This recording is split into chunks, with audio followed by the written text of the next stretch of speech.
King Kong FPV-Eck mit 136 mm Diagonale und eine Runcam Micro Swift CCD-Kamera mit OSD-Anzeige. Meine hat einen FrSky XM-Empfänger.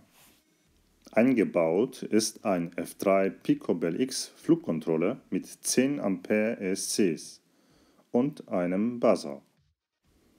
Der Winkel der Kamera kann eingestellt werden. Leider ist hier der Videosender so platziert, dass man nicht über 50 Grad weiterkommt.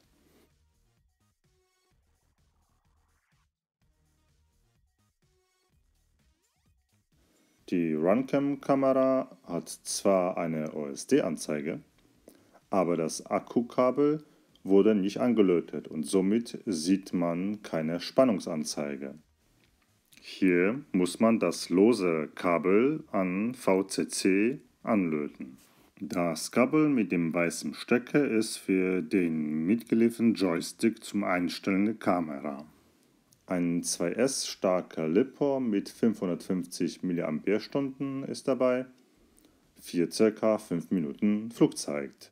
Im Lieferumfang ist ein USB-Kabel, ein Propellerschutz, Akkuersatzgummi, Joystick für Kameraeinstellungen, Motorschutz, Ersatzpropeller und recht überschaubare Kurzanleitung dabei. Der King Kong wiegt 86 Gramm, der Akku 36 Gramm und flugfertig sind es 122 Gramm. Der Propellerschutz ist aus gutem, elastischem Kunststoff. Um den Propellerschutz anzubringen, müssen alle Motorenschrauben gelöst werden. Die Runcam ist eine NTSC-Kamera mit 2,1 mm Linse.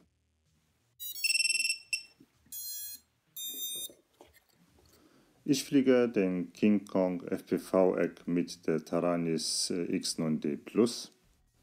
Der Schalter rechts ist mein Beeper und der Dreifachschalter für Flugmodus.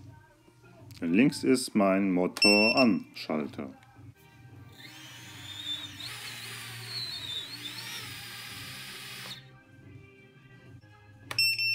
Für FPV nutze ich eine Fat Shark Dominator HD3 mit Diversity RX5808 Pro Modul. Ich fliege den King Kong mit dem Original 2S LiPo und Betafly 3.22 mit Standard PD-Einstellungen.